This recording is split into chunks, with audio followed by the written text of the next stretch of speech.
cari tadi? Kamu buku Intan ni monyok aje. Abang, macam mana dengan keputusan peperiksaan abang tu? Bolehlah tahan. Lebih baik daripada penggal lepas. Intan pula, macam mana? Okeylah. Tapi Intan tak puas hatilah. Intan rasa Intan dah buat betul-betul. Tapi abang, Intan dah cuba kan? Yelah. Abang pun sendiri dah tengok kan? Tiap-tiap malam Intan belajar. Tapi masih terdapat A. Dah lah tu Intan. Yang penting Intan dah belajar, berusaha. Kali ni Intan punya nasib kurang baik. Yang penting jangan putus asa. Intan mesti terus berusaha dan terus mencuba. Dari tadi kan Intan mendapat keputusan macam tu. Intan terima je lah. Tahun depan Intan boleh cuba lagi. InsyaAllah Intan akan cuba. Intan akan belajar betul-betul. Dah lah tu, jom lagi balik.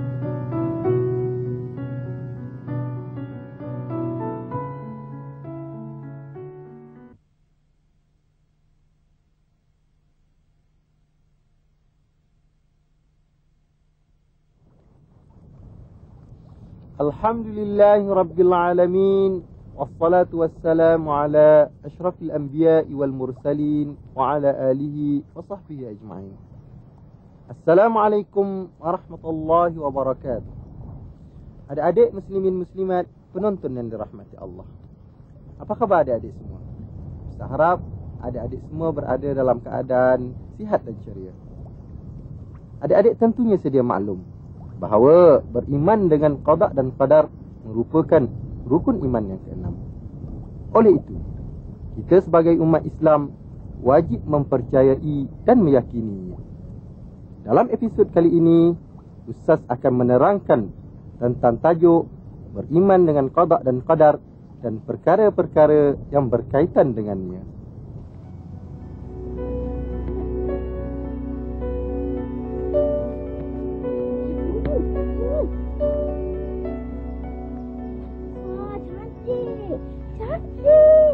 Intan, cepatlah.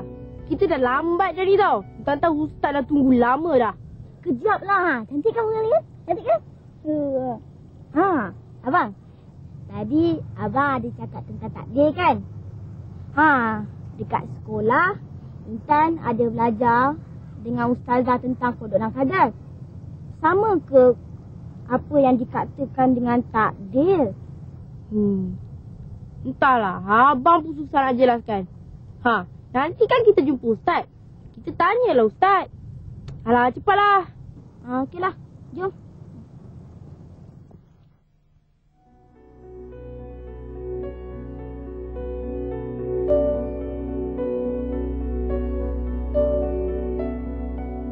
Qada dan qadar adalah berada di bawah kekuasaan Allah Subhanahu wa ta'ala. Manusia tidak dapat mengetahui tentang untung nasibnya kecuali setelah sesuatu itu berlaku ke atasnya.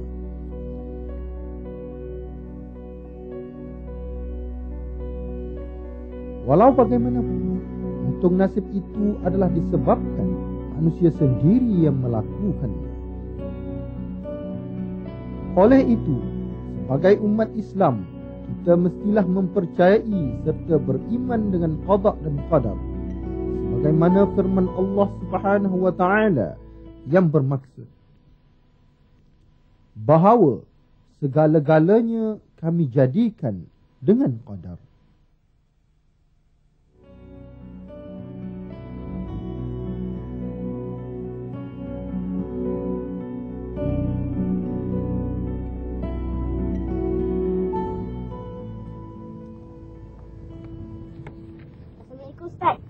Assalamualaikum Ustaz. Waalaikumsalam.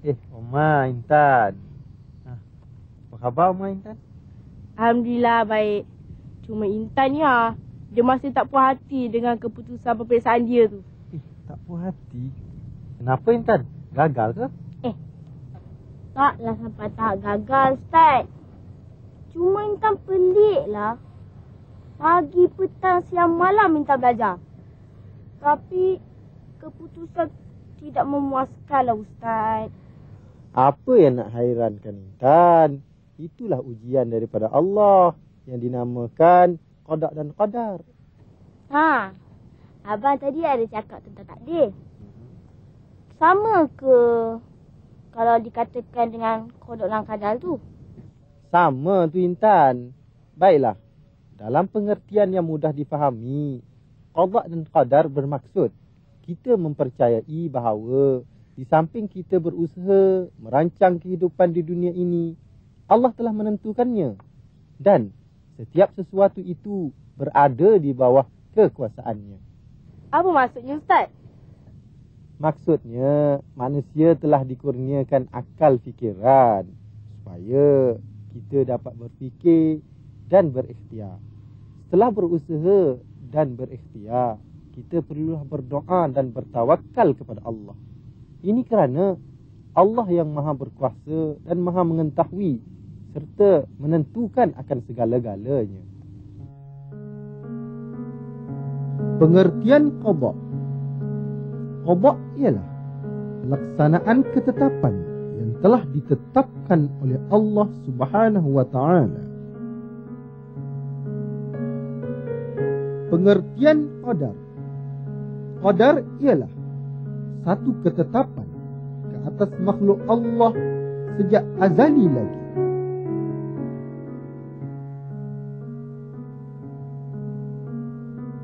Dengan memahami hakikat qada dan qadar akan memberi ketenangan kepada kita semua dalam meneruskan berbagai-bagai usaha dalam kehidupan ini.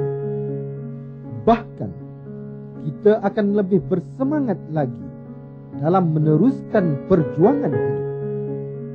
Ini kerana setiap ketetapan nasib seseorang itu tidak dapat diketahui sehinggalah ianya benar-benar berlaku. Oleh itu, lakukanlah amal ibadah dengan anggapan kita akan mati esok ataupun lusa. Omar, Intan, Ustaz ada satu cerita tentang apa yang dikatakan qada dan qadar. Mungkin selepas kamu berdua dengar cerita Ustaz ni, kamu berdua akan lebih faham lagi. Cepatlah cerita Ustaz tentang qada dan qadar tu. Sabarlah. Bagilah Ustaz cakap dulu. Kan sabar tu separuh daripada iman. Baiklah, ceritanya bermula macam ni. Pada suatu hari, ada seorang badui datang berjumpa dengan Rasulullah. Lalu ia berkata kepada Rasulullah, "Ya Rasulullah, aku datang daripada Madinah. Apabila sampai di sini, unta aku hilang." Rasulullah pun bertanya, "Bagaimana unta engkau boleh hilang?" Badui itu menjawab, "Aku tinggalkannya di kawasan itu. Kemudian aku pergi membuat urusan." Kemudian Rasulullah bertanya lagi, "Adakah engkau meninggalkan unta engkau begitu sahaja atau dengan mengikatnya?" Badui itu menjawab, "Aku tidak mengikatnya kerana aku disuruh supaya bertawakal kepada Allah." Lalu Nabi terus berkata, "Kefahaman engkau tentang tawakal adalah salah. Engkau hendaklah berikhtiar terlebih dahulu, iaitu dengan mengikat untamu dan kemudian barulah bertawakal kepada Allah." Omar, Intan, apa yang kamu faham tentang cerita tadi? Maknanya kita kenalah berusaha dahulu dan barulah kita bertawakal. Betul Intan. Bila kita melakukan sesuatu, kita mestilah berusaha dahulu. Kemudian barulah kita bertawakal atau berserah kepada Allah. Betul tak Ustaz? Betul tu Omar, tepat sekali. Sekarang barulah Intan faham tentang pengertian qada dan qadar ni. Allah Subhanahu wa taala telah berfirman, maksudnya Dan apabila engkau sudah berazam atau sudah membuat keputusan dalam sesuatu pekerjaan, maka hendaklah engkau berserah kepada Allah. Surah Ali Imran ayat 159.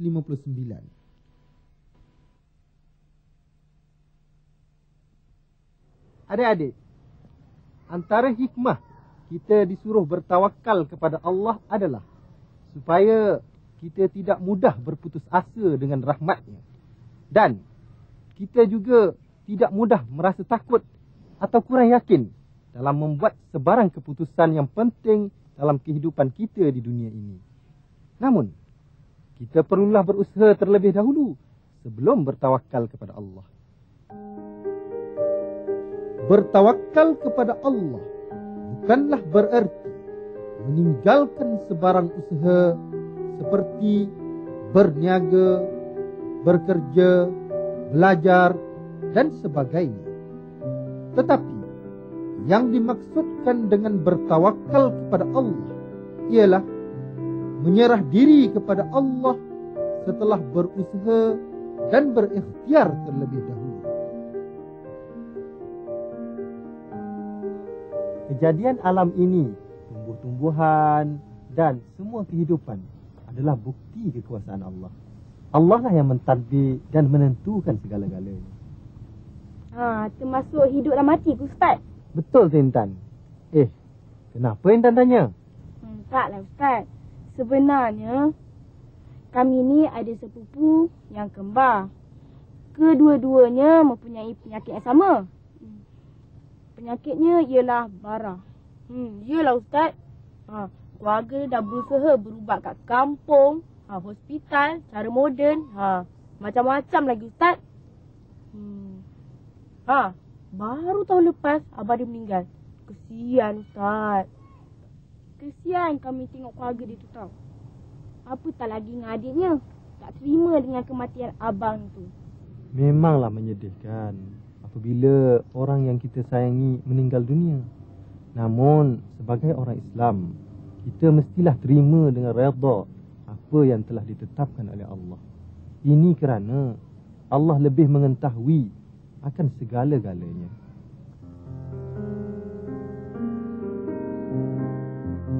Seseorang itu tidak akan mati sebelum tiba ajal yang telah ditetapkan oleh Allah dan sebelum habis rezeki yang telah Allah tetapkan.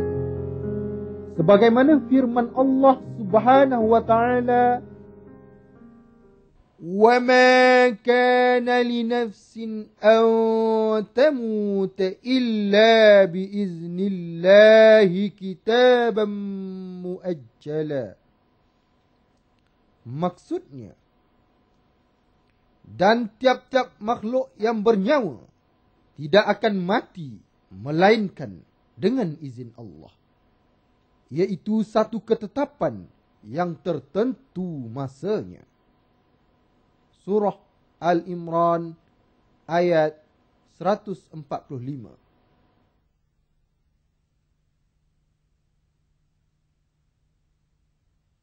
Adik-adik, setiap perlakuan dan perbuatan manusia di dunia ini telah ditentukan oleh Allah sejak azali lagi. Oleh itu, kita sebagai umat Islam perlulah berusaha dan berikhtiar terlebih dahulu. Kemudian barulah berdoa dan bertawakal kepada Allah. Dan kita juga disarankan supaya sentiasa melakukan kebaikan supaya hidup kita di dunia ini akan dirahmati dan diredai oleh Allah. Sesungguhnya Allah Ta'ala amat berkuasa ke atas segala makhluknya di muka bumi ini. Sebagaimana firman Allah Subhanahu wa Ta'ala dalam surah Al-Kahfi ayat 39 yang bermaksud, tidak ada kekuatan melainkan pada Allah sahaja. Bang, pukul berapa kita nak balik ni? Kejaplah, awal lagi ni. Okeylah. Kalau macam tu, kita pergi tempat lain dulu. Putrajaya ni kan besar. Boleh juga tu. Dekat sana tu ada taman. Jom kita pergi kat sana. Jom. Antara hikmah beriman dengan qada dan qadar menjadikan manusia lebih tenang dan tabah dalam menghadapi dugaan hidup. Bahkan akan lebih bersemangat dan tidak mudah berputus asa walaupun telah menerima musibah atau kegagalan yang bertimpa-timpa. Menjadikan manusia lebih menginsafi diri, tidak sombong, tidak bongkak dan sebagainya apabila mencapai sesuatu kejayaan. Ini kerana yang menentukan kejayaan itu ialah Allah. Menjadikan manusia hidup dalam keadaan mengharapkan keredaan Allah dan sentiasa memohon pertolongan Allah apabila ditimpa musibah. Juga menjadikan manusia lebih kuat berusaha dan berikhtiar, sama ada untuk mencapai matlamat hidup di dunia maupun di akhirat.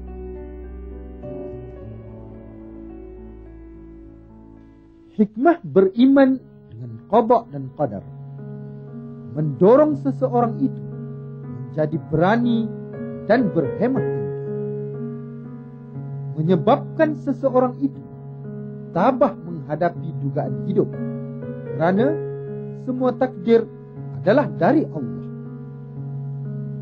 Menyebabkan seseorang itu rajin berusaha dan beramal,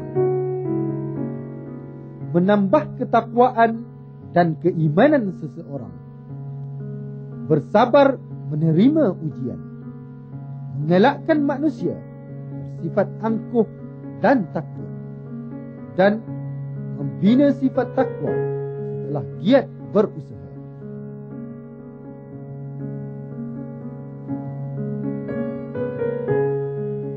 Setiap umat Islam wajib beriman dengan qada dan qadar. Antara cara-cara beriman dengan qada dan qadar ialah yakin bahawa qada dan qadar adalah rukun iman yang keenam. Yakin dan percaya Allah telah menetapkan segalanya sejak azali lagi. Yakin bahawa qada dan qadar tidak menghalang manusia berusaha dan berserah pada ketetapannya. Kita tidak boleh menyerahkan nasib diri bulat-bulat kepada takdir Allah. Sebaliknya, kita hendaklah berusaha terlebih dahulu.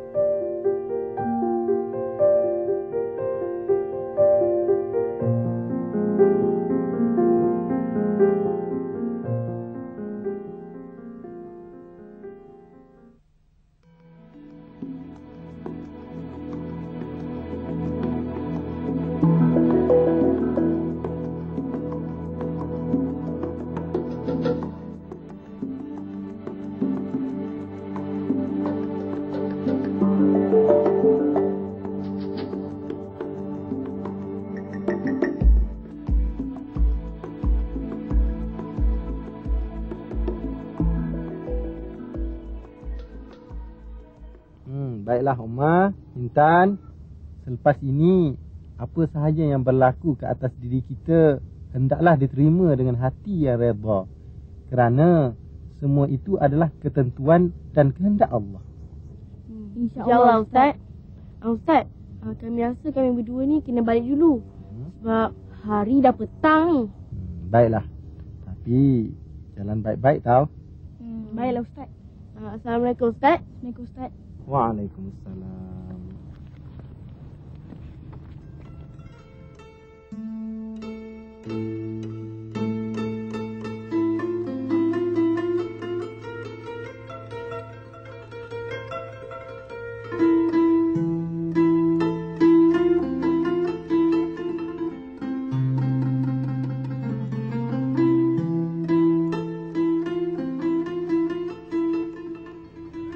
Adik-adik yang dirahmati Allah, sampai di sini sahaja penerangan tentang qada dan qadar yang sempat disampaikan.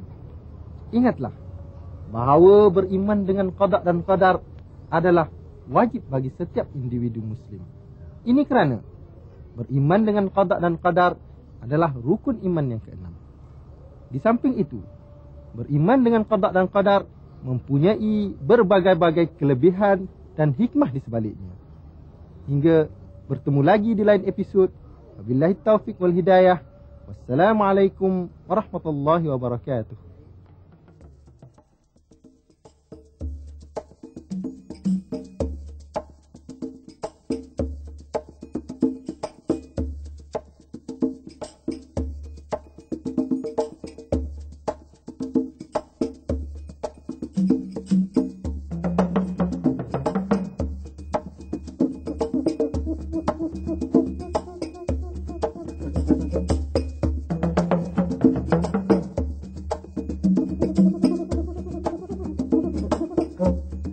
Thank you.